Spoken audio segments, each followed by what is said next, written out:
Writers often use the literary technique personification to evoke emotional responses from their readers, as well as to create vivid imagery. When analysing George Orwell's novel Animal Farm, it's noted he twists this technique to reveal his own political views in a way that the reader can absorb through his characters. Animal Farm is an allegorical novel where farm animals lead a rebellion against their harsh owner, to then set 7 rules that uphold their way of life in this humanless society. The novel is a political satire commenting on Russia's totalitarian government. The story and style are fairly simple within the novel, but Orwell shows a unique precision in illustrating the road from revolution to tyranny. Orwell relies heavily on the use of personification to obtain this goal. Personification is a technique that's been used for generations, remaining a prominent feature of lyric poetry.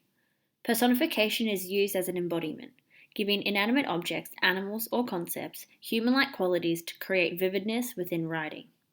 It conveys a certain image, concept, or idea to evoke an intellectual or emotional response from the reader. This literary device can be observed linguistically through features like unexpected pronoun use or certain animate verbs and adjectives that are typically only applied to people. When analysing the use of personification in Orwell's Animal Farm, it's noted he sways from the generic purpose of conveying a stronger emotional response. Instead, Orwell uses his characters to represent prominent, powerful figures in Russia during the early 1900s, and he makes a satirical statement about Russia's government. Orwell's personified characters effectively evoke an intellectual response from the reader that manages to expose faults in society. Orwell employs a specific writing style that emphasizes the effect of personification. He chooses smaller phrases and even singular function words to have the characters resemble people. For example, the animals agreed they should all meet in the big barn, and once they had caused an uproar, Old Major, the old boar who was publicly speaking, held up his trotter for silence. While giving the animals human-like qualities and dialogue, the reader then reads this in a continuous flow. It sets a personification technique to the back of their mind, while being influenced to continuously picture the storyline from a person's perspective. Furthermore, he, she, and they pronouns are used consistently throughout the novel. In some moments, common phrases with these pronouns that we'd typically consider people to use emphasize the language style to highlight this purpose. When focusing on a character named Molly, it says she was late for work every morning. This is just one of many prime examples of how existing characters are described normally under pronouns that are used in third person and for people. Orwell further employs this technique when the animals start to work in order to keep the farm intact. Several lines such as, all that year the animals worked like slaves, and they worked a 60-hour week, have the animals describe their workday in hours, which is unusual for an animal to track their day through the concept of time. This is a human trait that Orwell uses to manipulate imagery and characters within the novel. The themes within Animal Farm are explored through the animals and timeline of events, which ultimately becomes an allegory for the Russian Revolution. The line, all animals are equal, but some animals are more equal than others, personifies the animals by creating a societal rule that they must live by. The line originally started as, all animals are equal, which Orwell then uses to represent the power of propaganda. By changing the linguistics to say some and more, Orwell uses language to make powerful statements about corruption and ignorance through the combination of both personification and allegory. A vital example of personification within Animal Farm is that of the pigs. More specifically, the transformation the pigs undergo throughout the novel as they become indistinguishable from humans. Orwell manipulates personification through the pigs to represent the road from revolution to totalitarianism. He effectively managed this to expose his political views in a satirical sense. Being a socialist, he was commenting on Stalin's rule and use of propaganda and dictatorship to oppress Russia. At first introduction, the pigs are declared as the clever ones, and the pigs could already read as well as write perfectly. Immediately, Orwell draws these characters as humans, informing the reader that they were intellectual beings that most represented people. Before the rebellion, it stated that the work of teaching and organizing the others fell naturally upon the pigs. By painting a vivid picture of the pigs incorporating human abilities, Orwell sets up the story for the connection between these characters and human figures we see in society. Orwell continues to personify the pigs further into the novel. First, the animals were disturbed when they heard that the pigs not only took their meals in the kitchen, but also slept in the beds. Later on, the pigs came upon a case of whiskey, and they had acquired the money to buy themselves whiskey. Orwell begins to morph these physical human qualities together, and has the pigs engage with human inventions and activities such as drinking alcohol. The pigs then engage in an exchange of goods and services, where they use money to buy products from other humans in the story. Furthermore, Orwell says the other animals are disturbed by this reality, where he uses a human emotion that is applied to these animals to evoke a similar feeling between reader and character. This creates a clear image of the pigs in the reader's mind, creating a clear distinction between the other barn animals and the superior pigs with their whiskey bottles and beds. This also comments on the level of power within societies, being the farm animals is a society, are unbeknownst to this fact and are convinced through propaganda that engaging in these human activities is allowed for the dignified pigs only.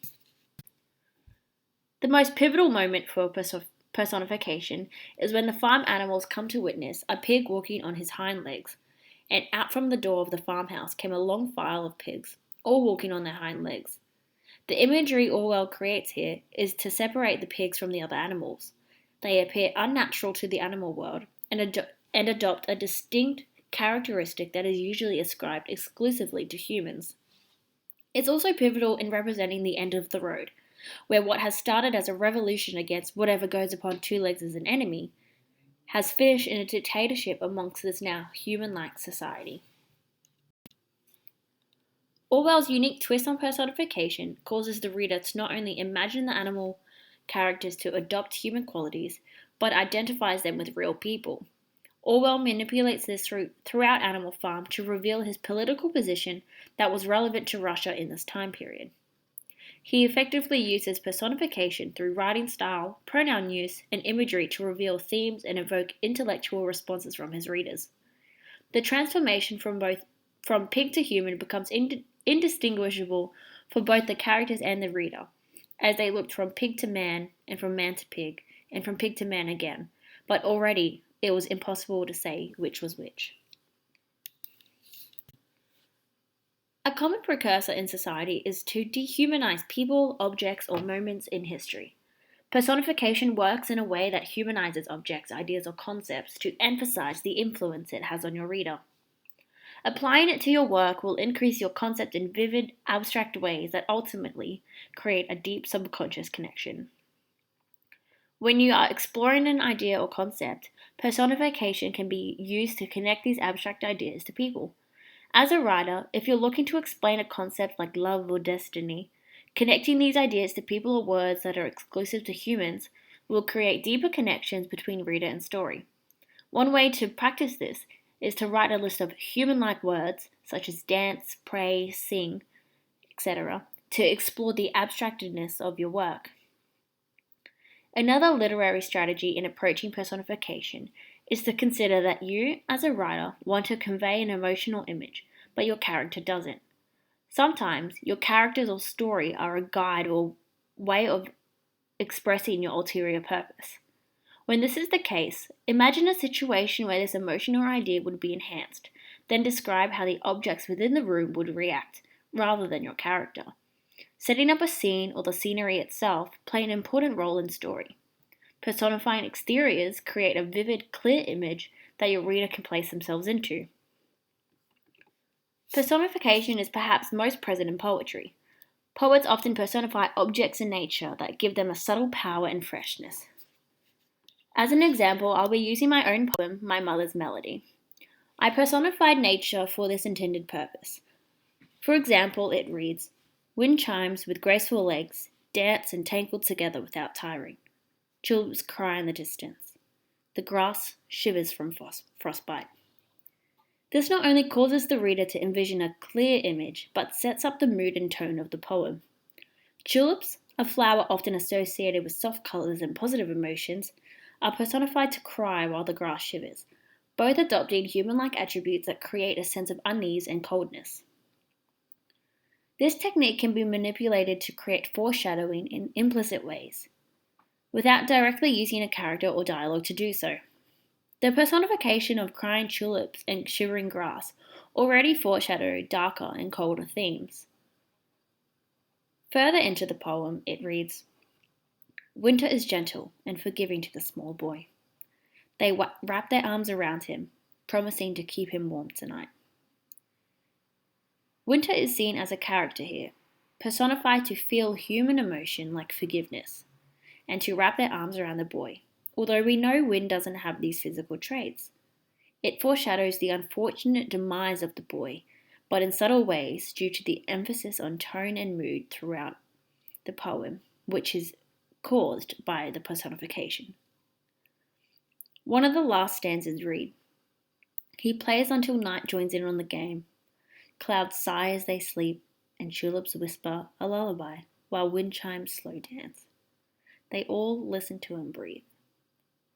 Personification is applied here in multiple ways, where instead of stating the change in time, the night joining in on the game allows the reader to know that several hours have gone by, leaving the boy to now be joined by the darkness. To create silence within the poem, specific words that indicate noise or lack thereof were used, such as whisper, slow dance, and sleep, all of which are given to inanimate objects to create an image for the reader that emphasizes time and silence.